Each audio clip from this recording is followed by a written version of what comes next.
I have a story today. I have a story of victory. I have a story of defeat. Today I'm gonna go through the entire thing so that everybody knows the trials and tribulations I have been through with Joe's wedding outfit. First, I gotta establish a couple things. The theme of the wedding is taking all of our favorite fantasy stuff and mashing it all together into a medieval fantasy theme of lots of things. There's a lot of Game of Thrones influences. There's a lot of Zelda influences, Stormlight Archives influences, Elden Ring, all of our favorite fantasy things, okay? I suggested that we do a cloak exchange, which is something they do in A Song of Ice and Fire. They shroud each other in a cloak of their protection. I think that's rad, and so we're gonna do that. But that means I needed to make 2 cloaks, and so I made a not good cloak. I can't show it to you right now, because, spoiler, I've cut it to pieces, because it was so bad. This is Joe's cloak,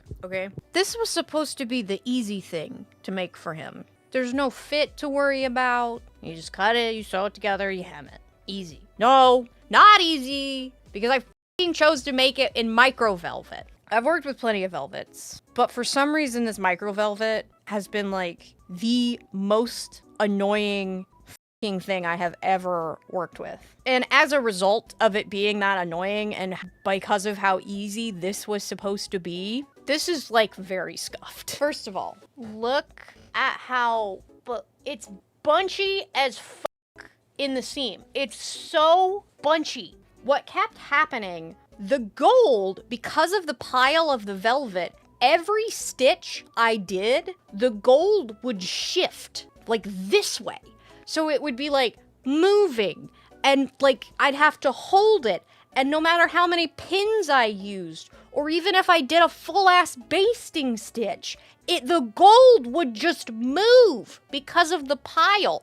And I tried so many things. I changed my tension. I changed the presser foot pressure because I figured, oh, it's pressing too hard down. Maybe if I just change the presser foot, but no, it's still moving the gold because of the pile. I can make a better cloak than that, but I chose fabrics that made it like impossible for my patience to catch up with the effort required to actually use that fabric and have it be good. I'll show you what has become the cloak, because this really starts with his cloak. It's in pieces. Here's his little wolf face on the back. Basically, I make him his first cloak, and whether or not I was going to make his suit coat was going to depend on how the cloak looked with the suit that he already owns. He could just wear that, but then you put this cloak on it and he looks like a lazy businessman on Halloween. It wasn't giving fantasy or medieval or anything like that. And so I was like, okay, I have to make it. So I do a sketch. Here is the original sketch that I did for Joe's outfit. It's cool. It's very princely. Ended up looking very much like the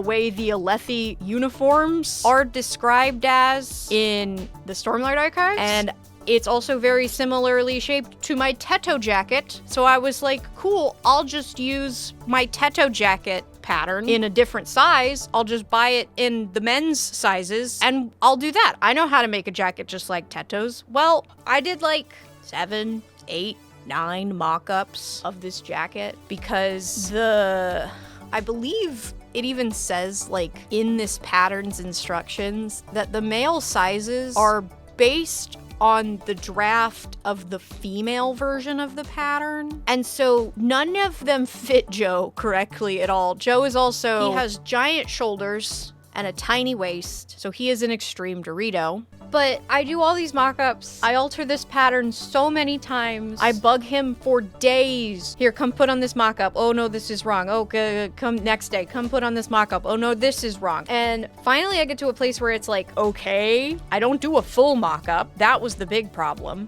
The big thing I didn't do was I didn't put the sleeves on the mock-up and ended up with ridiculously puffy sleeves on this thing because I used the sleeve for the larger size of the pattern that I ended up printing out because his shoulders were so big that he needed a size of the also that's the problem with the pattern is there's no shoulder measurement in it. And it ended up with giant puffy sleeves, but then too tight in the shoulders, and he couldn't raise his arms over his head, and that's what this is. The other day, I put it on Joe again, and I was like, okay, I will fix these awful puffy sleeves. And so I put it on him. I did fix the awful puffy sleeves. The sleeve is not a puff sleeve anymore. But that did not fix the fact that it like still doesn't really fit him in the shoulders, despite altering it so many times. A seam here, it typically has a dart here. It doesn't typically have a vent. He needed a vent for his butt because he has a big butt, and he's an hourglass. He's not even a Dorito. He is a big hourglass. I was not happy with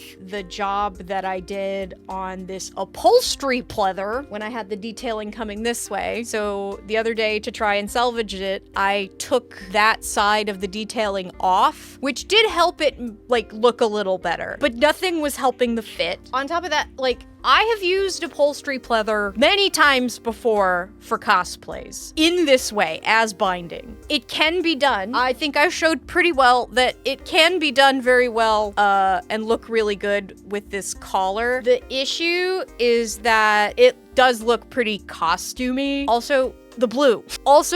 So this is Fabric Wholesale Direct's Julian Brushed Twill. It has a very nice feel to it, and it's 100% cotton, which meant that it would be nice and breathable, which would be great for on a wedding day, right? It doesn't come in any kind of blue at all. I really wanted navy. They don't have a navy. They don't even have like a royal blue. So I bought white and I dyed it. I don't know what it is with me and blue, but apparently every time I dye something blue, I don't go far enough and I end up with this blue. I like this blue, but it's too bright to look like elegant. I was gonna try to save this by taking off all the binding and dyeing it, but then I was like, well, that does not fix the fit pattern. You have to start over. And the other day, I had Joe in the room. I put it on him, and after having like ripped this off and done the sleeves, and I was like, I can't save it.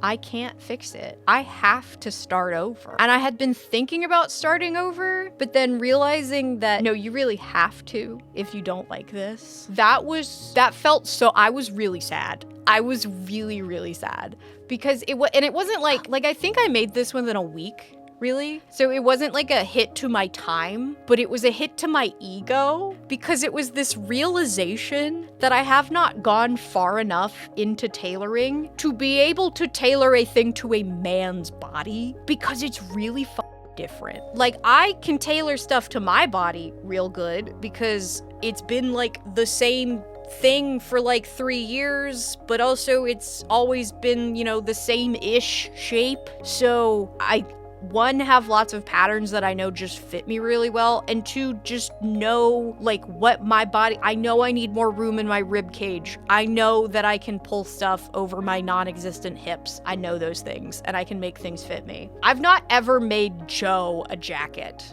I've made him a few things, not a jacket. But I then was just like, okay, I can't spend all this time doing 70 mock-ups, again, trying to get this suit jacket pattern to fit him. I can't do it anymore. You know what I know a whole lot about is duct tape patterns. So the other day I had Joe do a duct tape pattern. It was the very first time I ever had him do one. But the night before, I was like, maybe this is just too out of my realm of things I can do. Putting in the effort to make this specifically look perfect. Maybe I don't have that right now. I don't have that right now. So I gotta do something I know I can do. I started looking up men's historical garments, and I see a jerkin, or it's a sleeveless jacket. It's a vest, but like a historical vest. But they look pretty cool. They fit the theme, and they don't have sleeves. And this past Ren Fair season, I made Joe a big poofy sleeved shirt that he could wear under it. And so I ran over to my iPad and I drew this. This is the new design. This one. Look at it. That looks pretty cool. And that looks way easier because it's not sleeves. That can easily be done as a duct tape pattern because it's close to the body. And so when we went into the duct tape pattern, this is what I went for. Here's the problem, and it all goes back to the cloak, okay? The story started with the cloak.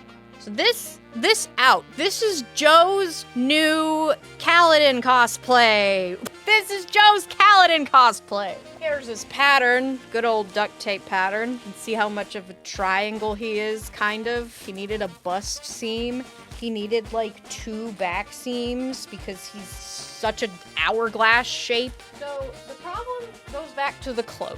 In that, to make this new thing, the great thing is that because it's a jerkin, it doesn't have sleeves, and that means it doesn't need that much fabric, which means I could use what I had. And that was important because I did not want to have to wait for a new fabric to come. I have stuff to do. I can't wait for a fabric to come in and just hope I have time. But I had a great fabric to do that with, and it's the fabric that I have for the cloak. It is a beautiful micro velvet. I used it for the cloak.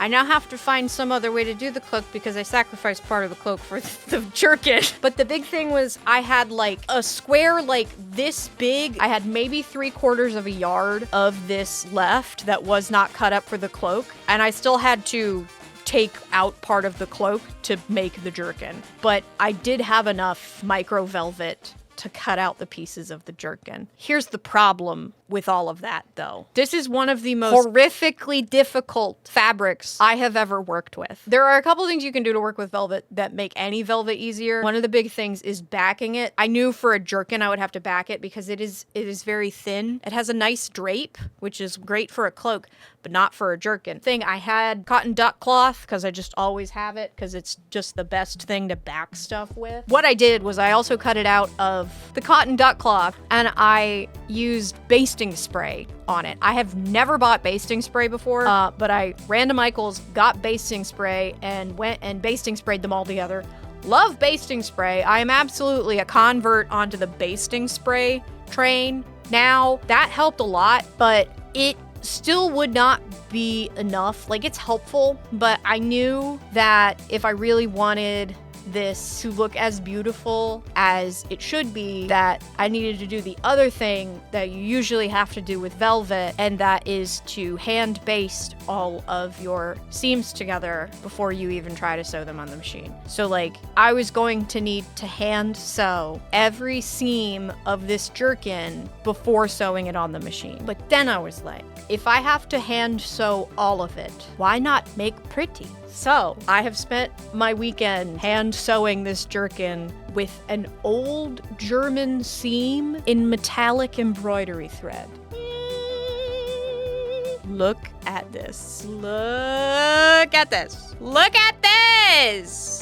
Can you tell this is the first one I did? Look at this. Look at it. It's beautiful. Under here, we have that gold pleather. That's not actually attached yet, so it's gonna look a little wonky. We've got that gold pleather on the underside looking real nice. You can see all the clips. Got some gold binding in here. So these are literally all hand sewn seams. I don't think I'm actually going to go through with the machine at all. Yeah, what I have been doing instead is this gold that you see is the actual stitch that's holding the seam together. Like, that is the seam. I just like looked up old stitches. One of the first ones that comes up is something called an old German seam. It's either called an old German seam or an old German stitch, but it's a baseball stitch. So if you want to know how to do it, look up baseball stitch. It's the same stitch they use on baseballs, but it's really, really pretty. And I had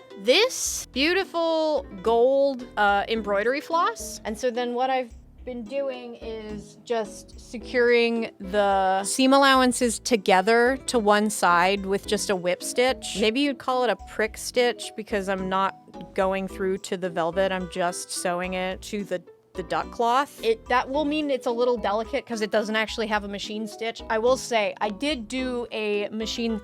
See, it told you those were just pinned on. Did do a machine stitch here for the shoulders.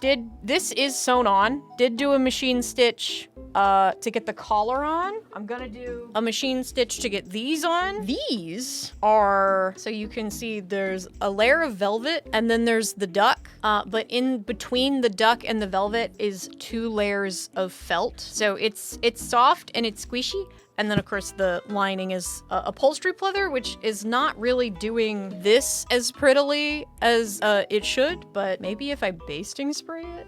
Maybe when it's actually sewn in and not free, it will look fine. And these stitches don't actually have a purpose. They are just decorative.